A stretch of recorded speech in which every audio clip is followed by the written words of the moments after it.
Hey everyone, thank you so much for joining me today. My name is Thora Train Mama. Today we are having a look at this vintage mainline engines book. It's from the Railway series number 21.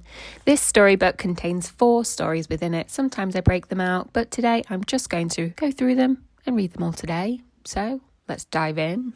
Dear friends, Bill and Ben are a shameless pair. I meant to write about mainline engines and give the twins a treat by letting them into the first story. But I couldn't keep them in order. Before I knew it, they had crept into the others. They even wanted me to change the book and make it about them.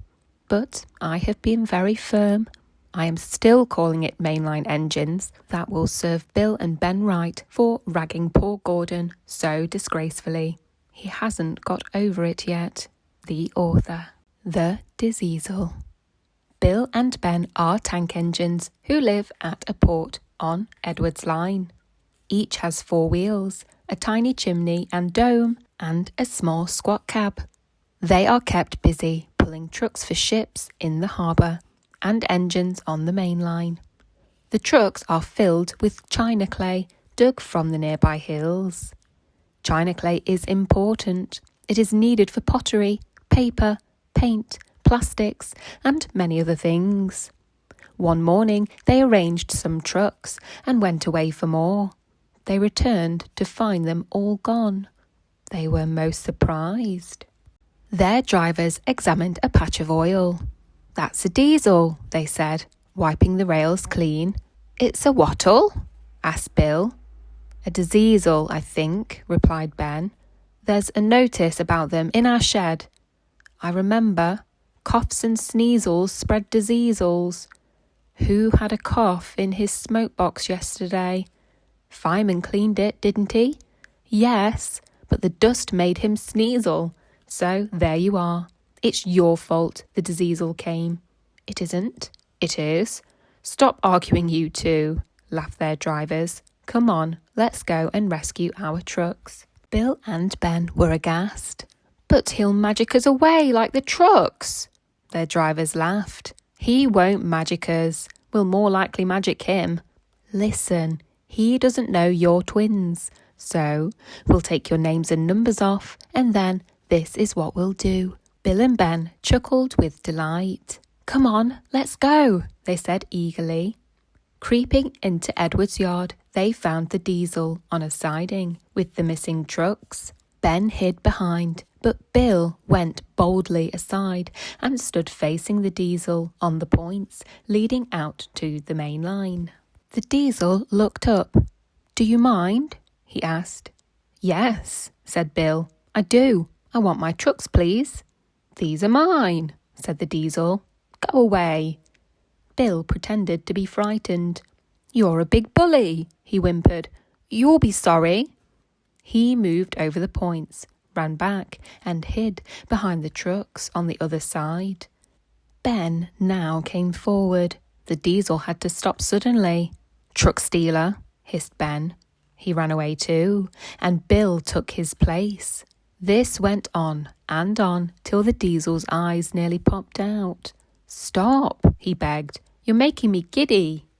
The 2 engines gazed at him side by side. He shut his eyes. "Are there 2 of you?" he whispered. "Yes, we're twins." "I might have known it," he groaned. Just then, Edward bustled up. "Bill and Ben, why are you playing here?" "We're not playing," protested Bill. "We're rescuing trucks," squeaked Ben. "What do you mean?" "Even you don't come into our yard without asking."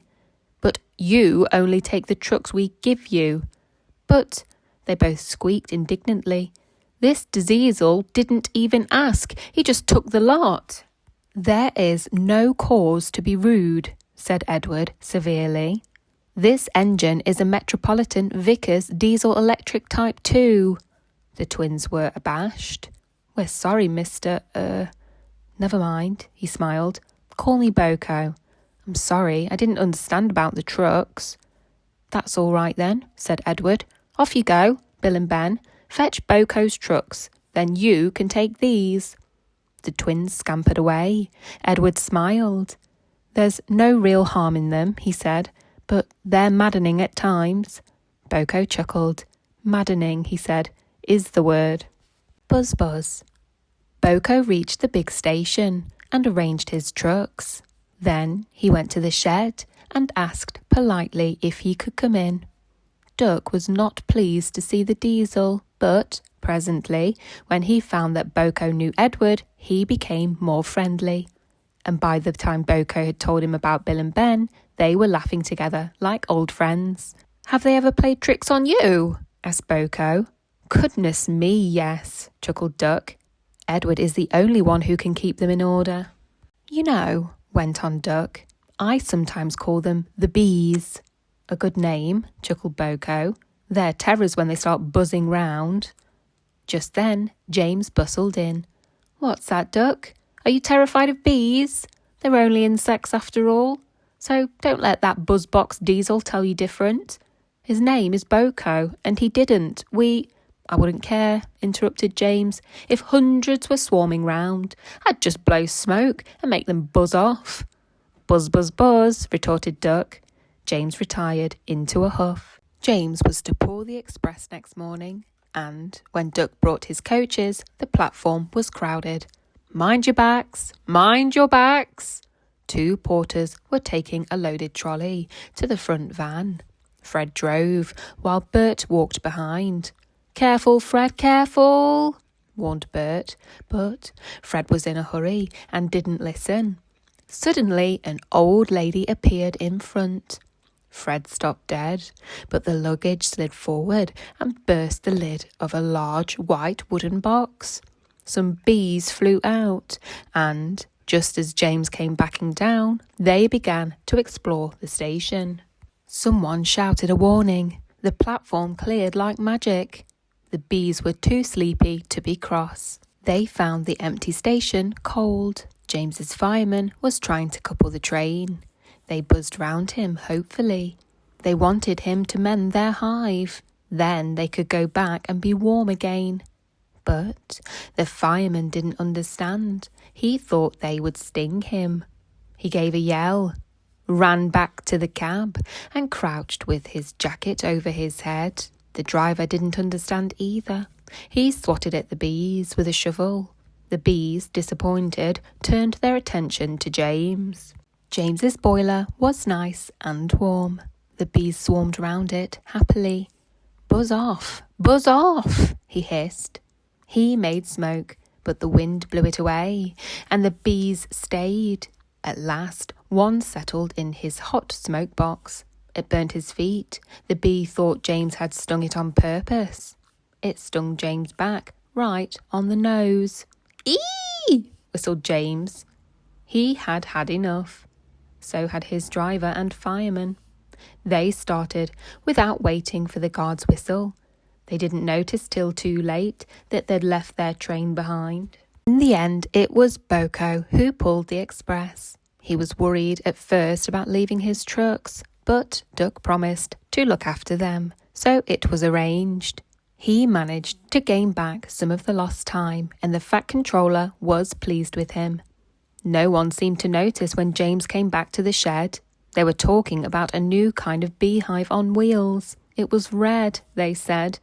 Then they all said, "Buzz, buzz, buzz," and laughed a lot. James thought that for big mainline engines, they were being very silly. Wrong road. Thomas's branch line is important, and so is Edward's. They both bring in valuable traffic, but their track and bridges are not so strong as those on the main. That is why the Fat Controller does not allow the heavier mainline engines such as Gordon and Henry to run on them.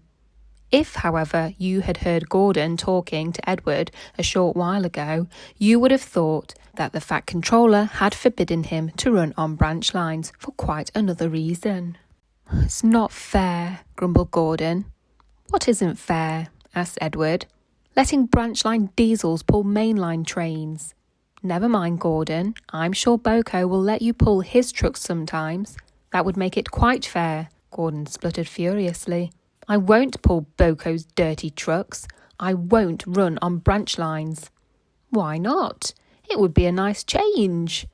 The Fat Controller would never approve, said Gordon loftily. Branch lines are vulgar. He puffed away in a dignified manner. Edward chuckled and followed him to the station. Gordon, his driver, and his fireman all say it was the lady's fault. She wore a green floppy hat and was saying goodbye to a friend sitting in the coach nearest the guard's van. It was almost time to start. The fireman looked back. He was new to the job. He couldn't see the guard, but he did see something green waving. He thought it was the flag. "Right away, mate," he called. But the guard had not waved his flag. When Gordon started, he left some luggage, several indignant passengers, and the guard all standing on the platform. Every evening, 2 fast trains leave the big station within 5 minutes. The 6:25 is Gordon's for the main line. Edward's at 6:30 runs along the branch. By the time Gordon had been brought back, Edward's train was overdue. "You've missed your path, Gordon," said the Fat Controller crossly. "Now we must clear Edward's train before you can start." This should have put everything right, with the least possible trouble. But control at the big station made things worse. They forgot to warn the signalman at Edward's Junction about the change of plan. It was dark by the time the trains reached the junction, and you can guess what happened. Edward went through on the main, while Gordon was switched to the branch. It took the Fat Controller several hours to sort out the tangle and pacify the passengers. In the end, Gordon was left, with his fire drawn, cold and cross, on one of Edward's sidings. Bill and Ben peeped into the yard next morning. They wondered if Boko had brought them some trucks. There were no trucks, but they didn't mind that. Teasing Gordon, they thought, would be much better fun. "What's that?" asked Bill loudly. "Shh," whispered Ben. "It's Gordon."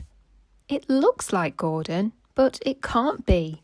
Gordon never comes on branch lines. He thinks them vulgar. Gordon pretended he hadn't heard. "If it isn't Gordon," said Ben, "it's just a pile of old iron, which we'd better take to the scrapyard." "No, Bill, this lot's useless for scrap. We'll take it to the harbour and dump it in the sea." Gordon was alarmed. "I am Gordon. Stop! Stop!"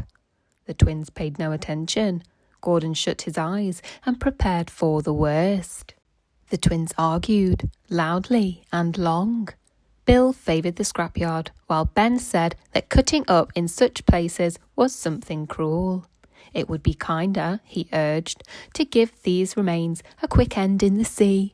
Besides, he went on, they would make a lovely splash. Gordon could not view either prospect with any enthusiasm. Up to that time, he had disapproved of diesels. They were, he considered, ugly, smelly and noisy. But when he opened his eyes and saw Boko coming into the yard, he thought him the most beautiful sight he had ever seen. "Boko, my dear engine," he gasped, "save me!" Boko quickly sized up the situation and sent Bill and Ben about their business. They were cheeky at first, but Boko threatened to take away their trucks of coal he had brought for them.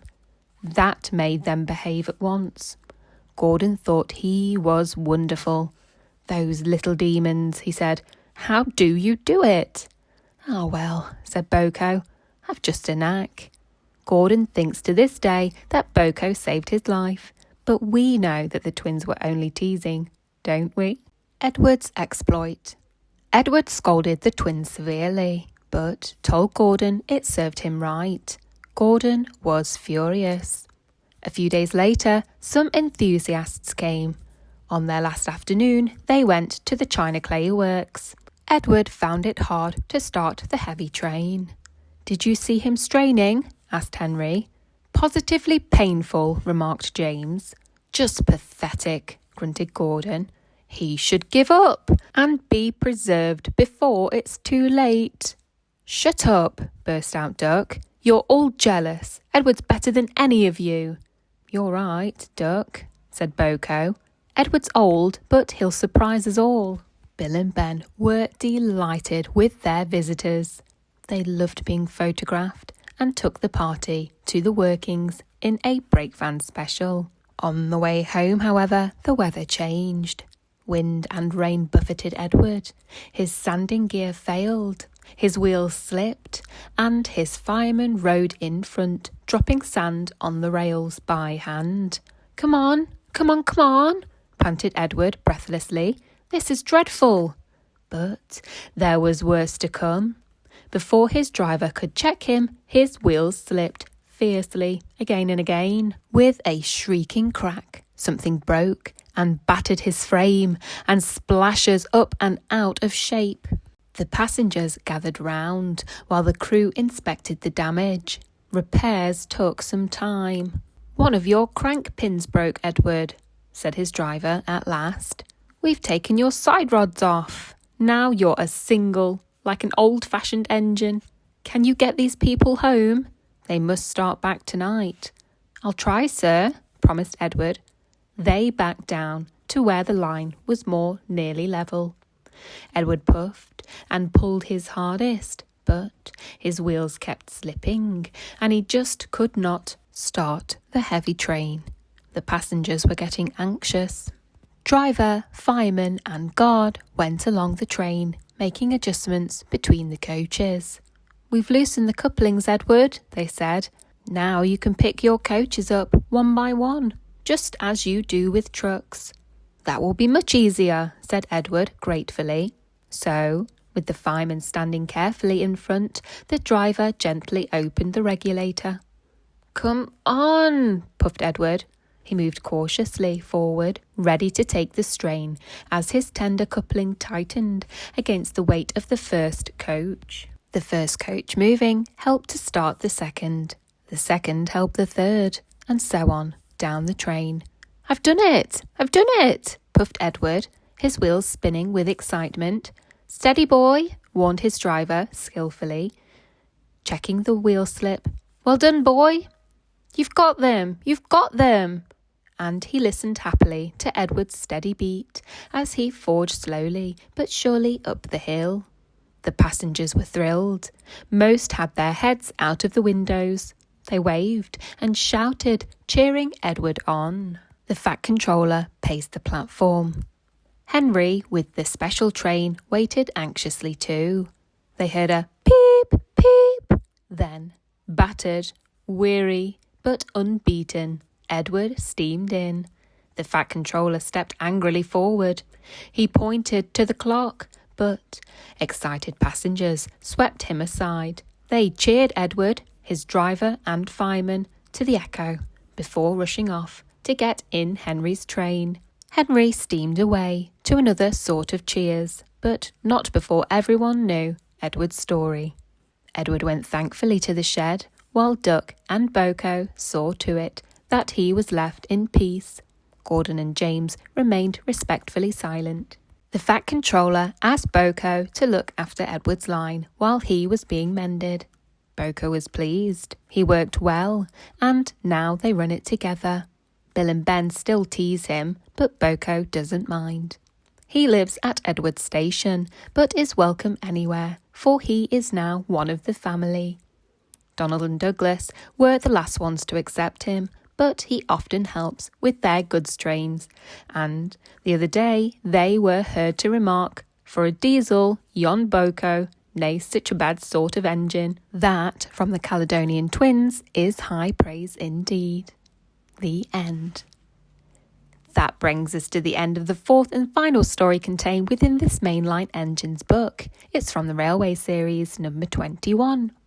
I really hope that you enjoyed listening along with me today, and if you did, please don't forget to hit the like button. Really helps me out. Share this video with a friend, why not? You could even check you're subscribed if you want to hear future stories like this one. And other than that, have a great day.